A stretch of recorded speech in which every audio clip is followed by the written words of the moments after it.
welcome in to kick off the tip-off. Gonna cover the national championship. Florida versus Houston, a phenomenal game. Gage, just for the listeners out there that have been with us for a while, you did predict the Florida Gators winning the national championship, and that they did. Anything to say on that prediction? Well, I obviously called you before the game started. I'm like, ready to actually push the button for Houston Cougar money line, Noah. And then obviously called you back 30 seconds later, said intuition was telling me to ride with the Gators as I picked them, before or when the brackets released. And I mean, thank goodness I did. You know, Florida throughout this tournament, no, they had their scares, had their scare with UConn, had their scare with your favorite team in the tournament, Texas Tech. Obviously had to come back and win in the second half versus Auburn in the Final Four. And once again, coming back from, not a huge deficit, but a 3-point deficit at halftime there. And, going into the second half a little bit, the first 5 or 6 minutes got up to even like a 10, 12-point lead for Houston. And, at that point, I'm kind of thinking to myself, Houston has a real chance to kind of run away with this game. And actually turns out, Noah, that we got a very classic March Madness game, a phenomenal national championship game, in my opinion.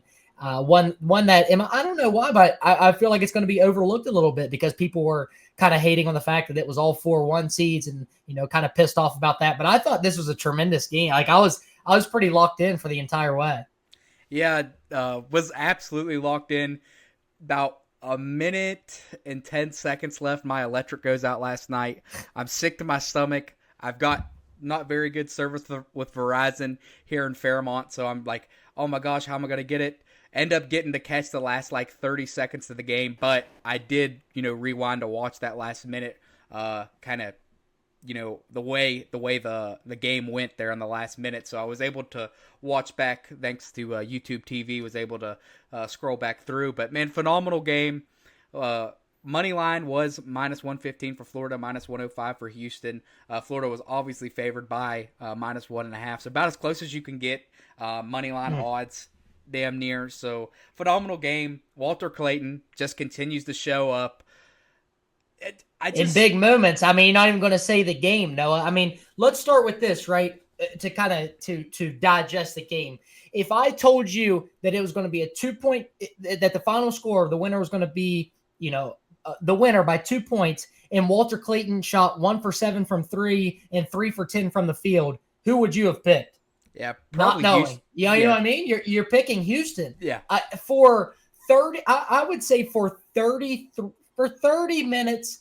Out of the 40 minutes of game time in that, Walter and it wasn't necessarily his fault, Noah. I thought Kelvin Sampson, the defensive plan that they had set in stone versus Walter Clayton was just phenomenal. I mean, it just shows how good of a head coach he is, because every time he touched the ball, whether it was a pick and roll, screen, or any sort of set play, the double was coming, the screen was getting hedged, and I think you kind of saw later in the game.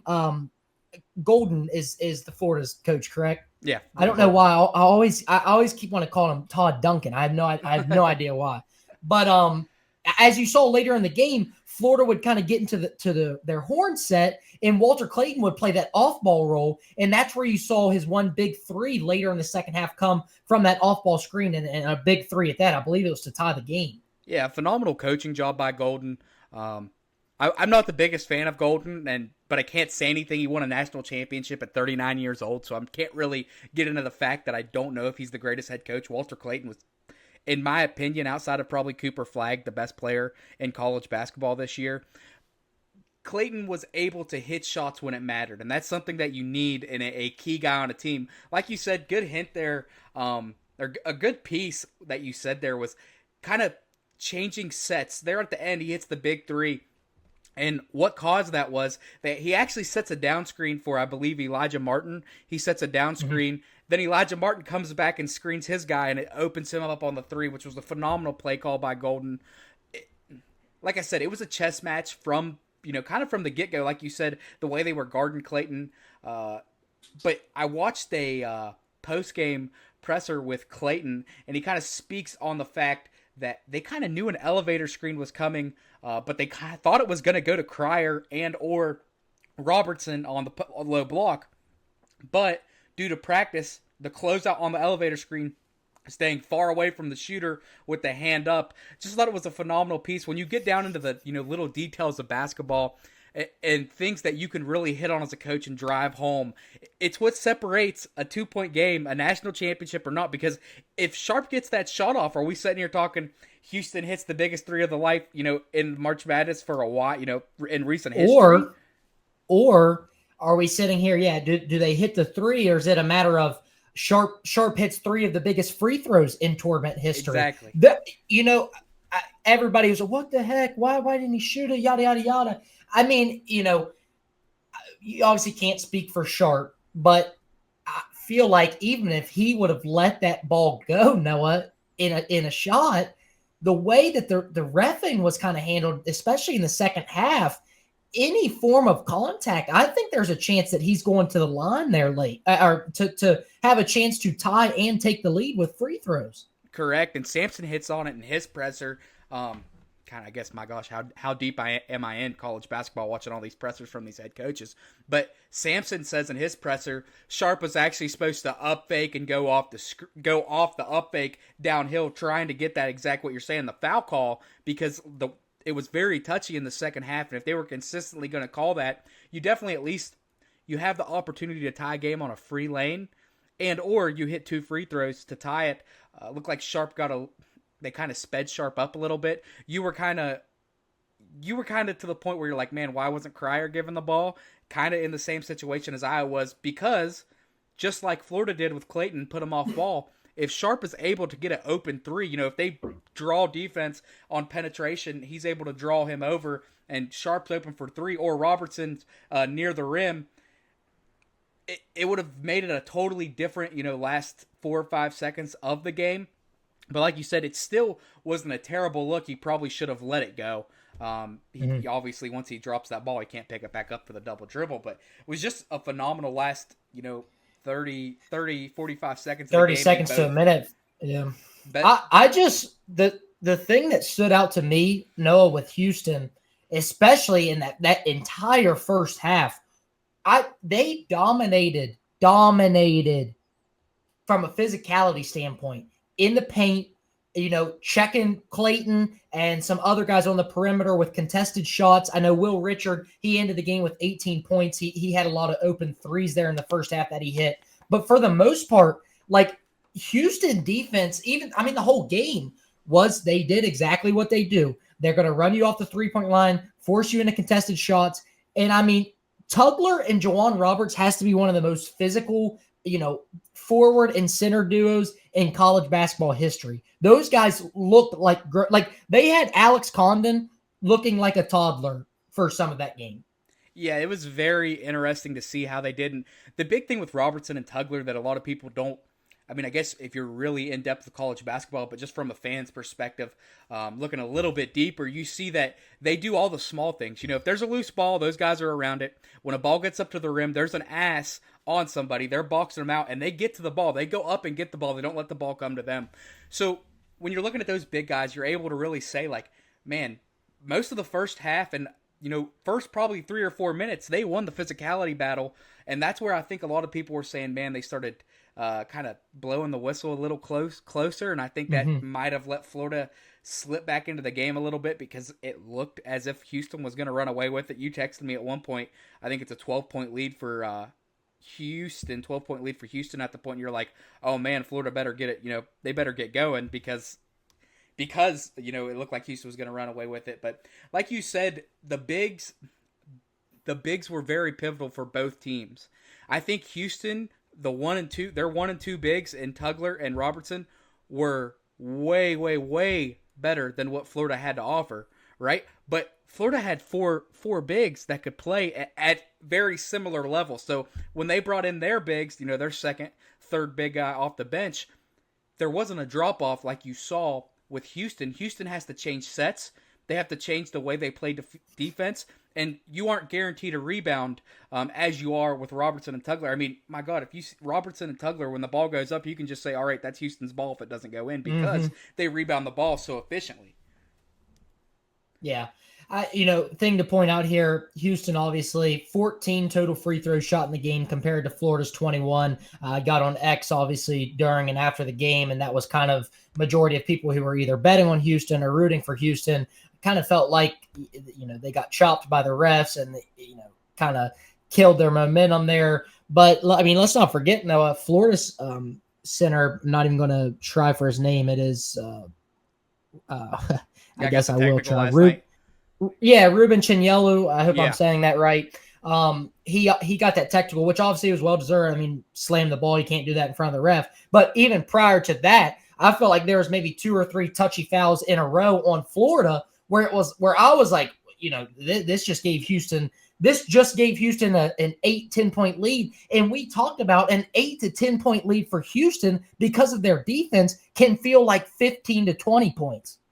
Yeah, and that's something that I think Sampson does very, very good as a coach, is making sure his guys don't take their foot off the pedal, right? Like, we obviously understood that Florida was a very, very good team, and Houston was going to have their hands full. But even though Florida came back, it still felt like Houston was pushing forward, trying to crawl back into the game, or trying to, crawl a seal off the game. It never felt like they were taking off. But Florida hit shots down the stretch, like we said with Clayton, that were damn near, I mean, not going to say impossible, but whenever you see a guy struggling from the field as he was, and that one goes in, you're like, oh man, they're going to do it. They're going to come back. I think Sampson just does a phenomenal job, but I can't take any flowers away from Golden, even though I'm not the biggest fan, because he got the job done. And the thing is, when Clayton is having the game he does, and you still put the faith to go back to him, like, you've been our guy all year, kind of like the situation with Patino and Lewis, the guy that's transferring out of St. John's. He set him on the bench. He sets his guy on the bench. Golden says, no, come on, you're in. Yeah. You're still playing. I think that was a very confidence boosting thing for Clayton. That Golden still had that trust in him. Yeah, he's on the court. Yeah, majority of the time, kind of gave him that little bit of a break, and I think it helped Clayton kind of regather himself and say, okay, slow down the game for him a little bit. Yeah, slow down the game for him. Yeah, slow down the game for him, and came out and had 2 big and 1 layups where he obviously converted on both with the free throw. The story now, Noah, I mean, Kelvin Sampson here these past few years, eventually now getting to the national championship game and losing it in San Antonio, so pretty much home for them. A couple Final Four appearances and losses, Sweet 16s. It's like, you like rooting for Sampson, and obviously a Hall of Fame coach, and you're not despairing any of that, but man, you kind of feel for him getting up there in age, and just has yet to get over that hump and win that national championship game, especially for a coach as good as him. And I heard a debate this morning about, does this put Golden among the top coaches ever because of a national championship win? I don't want to go as far as saying, but it does put him amongst an elite class, especially getting that first national championship under the age of 40. And such as saying, Sampson's been in the game for many, many years. I'd say 30 to 40 years Sampson has been coaching. Don't know really, but it just feels like he's been in college basketball forever and hasn't been able to get to that, that dance, that title, and win it, even though he's had a lot of appearances. And another guy that you think is like Bill Self, man. You feel like he's always around the national championship. Bill Self only has 2 national championships, and he's kind of regarded as one of the greatest coaches of our generation, at least. Mm-hmm. So Golden, very young, he's probably got another 20, 25 years. He could kind of be on that same pedestal as Self if he gets another one within that time, with endured success over that time. But just very interesting to see what Florida will do in the offseason to see if they can get back to this national championship. Don't know if it's obtainable, because I don't know if you'll get the guy like you had in Clayton this year, but future talks, I guess, to kind of get into. Gage, do you have anything else to go over? Yeah, you kind of led me into the last thing I kind of wanted to talk about. With championships is gonna come more NIL money. Now, I would imagine Florida's gonna obviously already a heavy NIL school. But now your basketball team wins a national championship.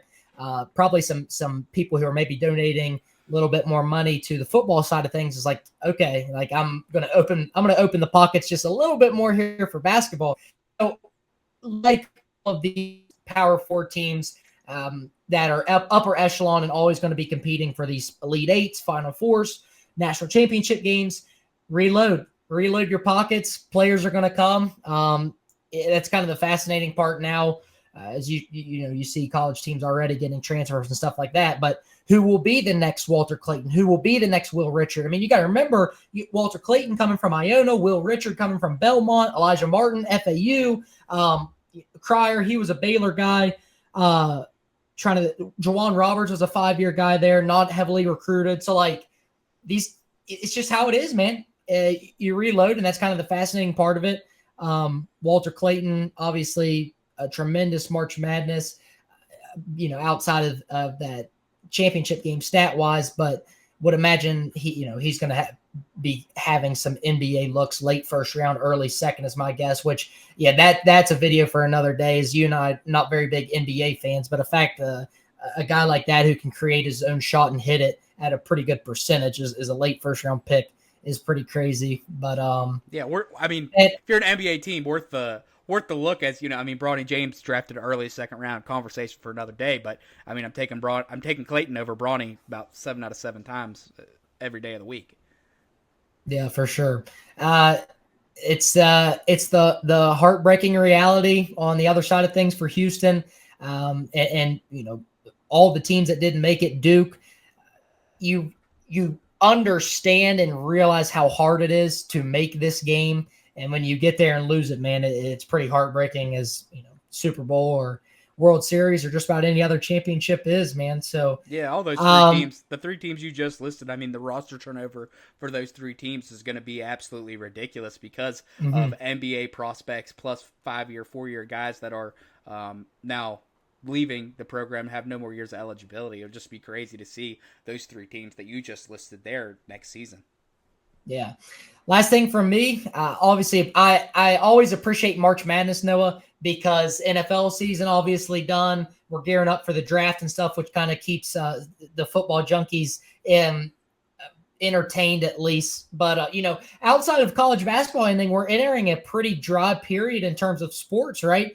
MLB just starting, so it's like you're not necessarily sitting down on your couch and watching a 1:00 Pirates versus Cardinals game. NHL is really what I'm kind of looking forward to here. The playoffs getting ready to start, but let's be honest here, NHL not necessarily a ton of people's first sports choice to watch. And then the NBA is just in shambles in terms of viewers and things like that. So playoffs obviously starting, people will probably sit down and lock in for the 7-game series and stuff to come. But I always appreciate March Madness, and obviously just another phenomenal tournament. I was happy to see.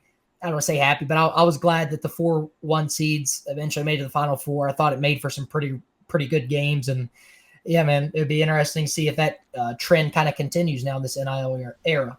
Yeah, finally can sleep again. How many nights that we stay up watching late games, whether it be the Mountain West Conference or some Big 10 games that we're starting later because they're out there on the West Coast. So be glad to get some sleep and not be able to watch all these teams every night, trying to at least get one game in so we know what we're looking at come March Madness. So yeah, really appreciate March Madness just as much as we appreciate you guys for tuning into the YouTube. If you have anything you want us to hit on, like I said, kind of getting into a sports dead season almost. So if you have anything you want us to hit on, NFL offseason, college football offseason, leave it in the comments. We'll definitely get back with you.